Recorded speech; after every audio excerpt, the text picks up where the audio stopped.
with prohibition in the U.S.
And so, first man and first woman and all of the inhabitants of the glittering fourth world now had to leave as Water Monster had flooded it. And so they came to a new land, and it was barren. It was completely barren. There was no vegetation, there were no hills, there were no mountains, there were no rivers, there were no lakes. You know, first man had come, and he had brought with him his knife. He had brought with him his bow, and he had brought with him his arrows. And so he was ready to assist in making this new homeland more habitable for the people. First woman had come with him.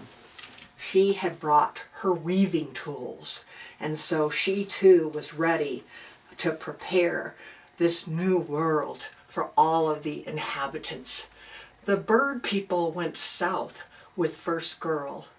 The animal people went west with first man. The insect people and the crawlers went north with first boy. And the Dine went east with first woman. There were different tribes that had come from the glittering fourth world into the new world.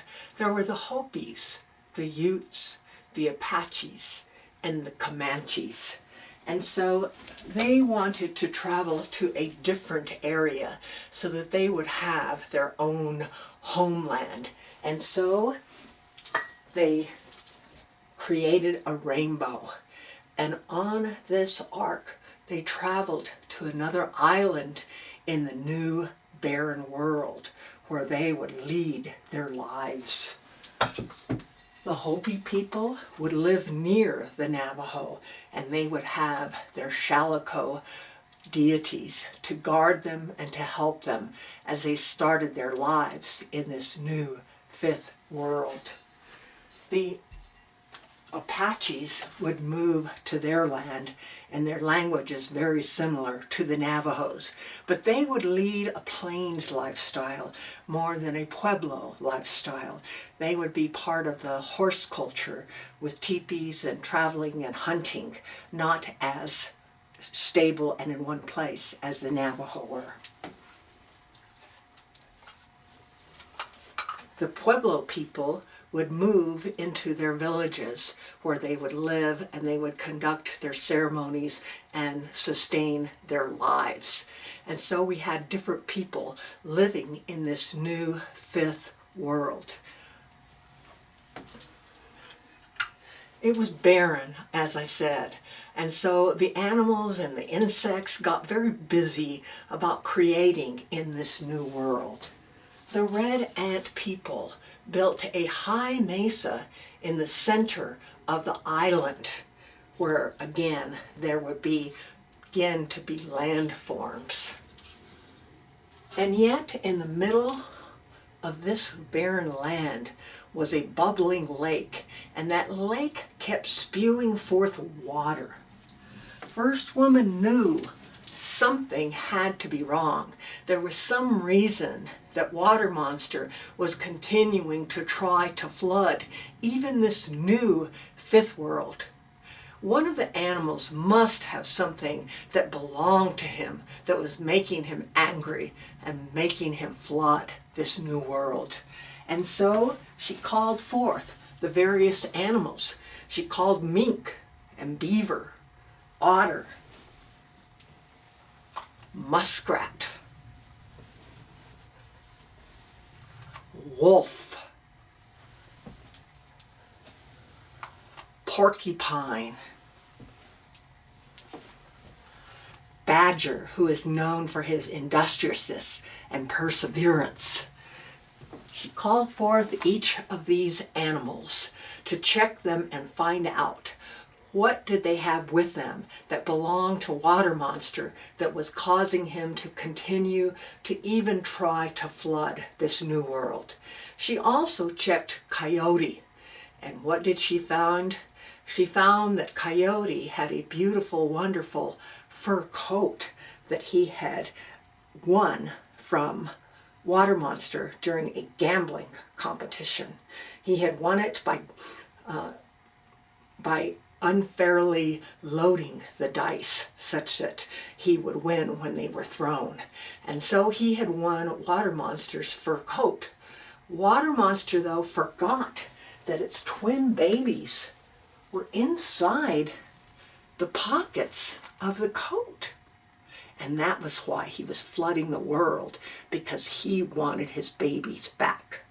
And so First Woman put them on the fur coat that Coyote had won from Water Monster. She set it upon the lake, and it went to the center where all of the water was spewing forth, and the babies went back to Water Monster. Water Monster then ceased to flood the new world. But this new world was not to be as peaceful as we would think it would be. Cranes, herons, geese,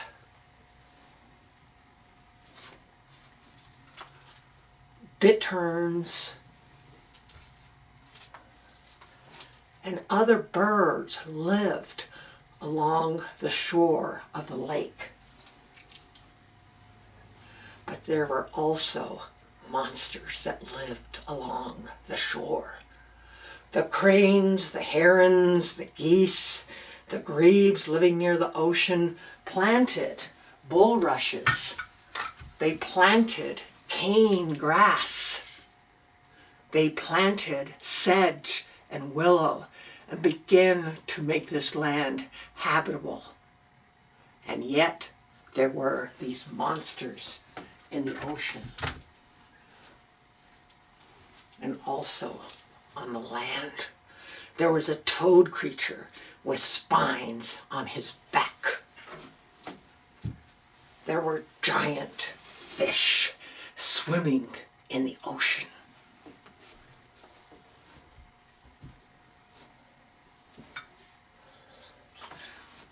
They were ready to pounce upon anyone coming near, whether they be human or animal.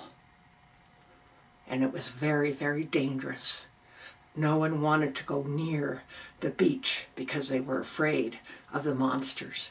No one wanted to go far from the center of the island because they were afraid of the monsters that lived on the earth. There were giant monsters that walked upon the earth, and as they walked, it shook.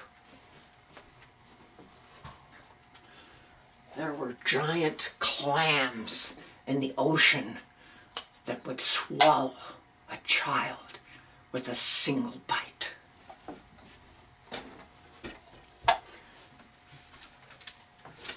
These clams claimed the lives of many of the animals and many of the people that might wander near the ocean.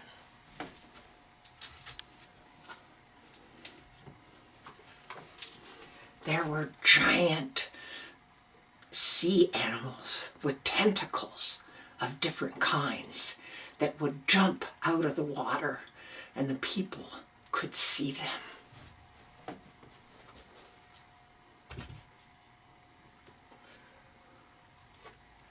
And these animals also had their babies living on the surface land.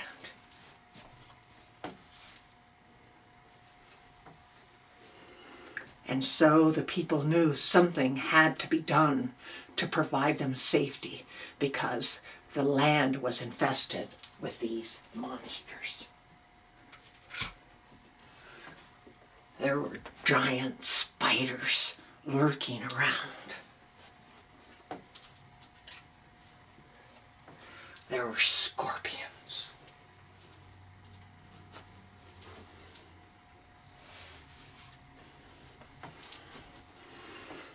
There were animals lurking at every corner, watching for food.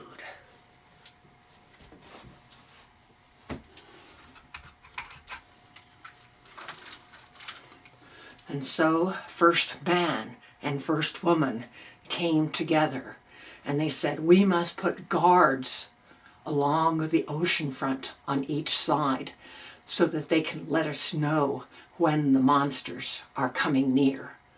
So they called forth the different birds, because they thought with their whistles and cries that they might be good alarmists. And so they asked the heron, and the heron had a thin, reedy cry. So they didn't think that that would be very good as a guard. The crane had a loud boom, boom voice, and they thought he might be a very good possibility. The bittern had a cork-sounding voice, so they did not think that would work. And they also tried the grebe. And when the grebe uttered its voice, it had a loud, shrill cry. And first man and first woman knew it must be the grebes that would guard the land. And so they put the grebes, they put the gray grebe in the north, the speckled grebe in the west, the yellow grebe in the east, and the blue grebe in the south.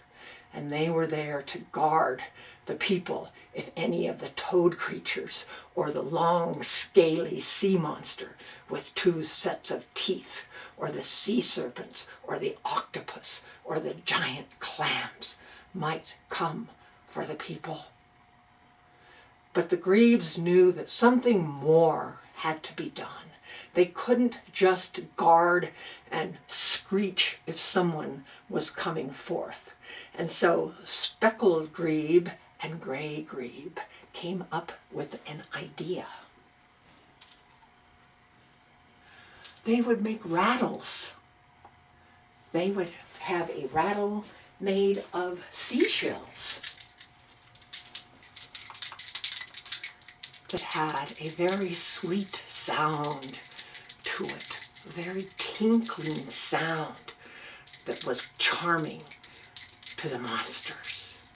The speckled grebe would carry a rattle made of rock crystal, and it would have a ringing sound.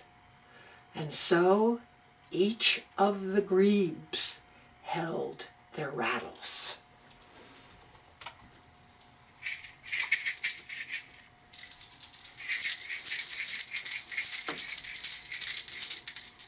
And the monsters, hearing these tinkling and ringing sounds, were attracted to them.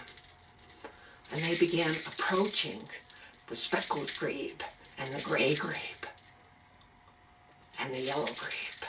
And so the monsters were coming as fast as they could, hearing this sound. And then the grebes stepped aside. The monsters crashed into each other with a horrible sound. And they were angry, thinking each of the other was imposing on their territory.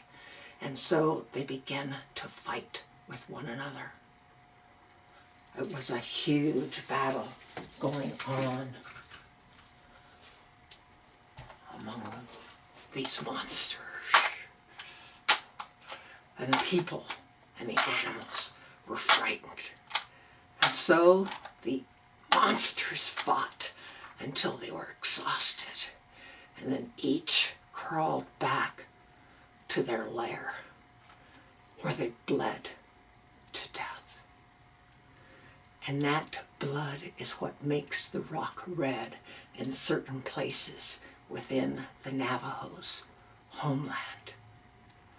When archaeologists go out today and dig, they find the bones of these monsters that were living in the present world.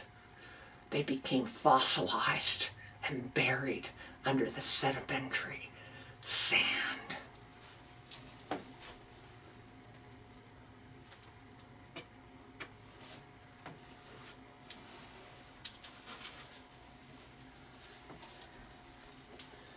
And so, first woman with the eagle feathers she had taken from the eagle who had roosted at the top of the reed through which they came into the present world.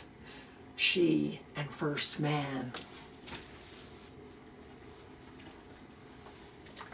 thanked the Grebes for the work they had done. They would be rulers of the marshlands and swamplands. Nobody would disturb them. They would be protected and valued by the people for having made it safe, for having had the monsters fight to death through their outsmarting them. And that is the story of the Grebes and how they defeated the monsters.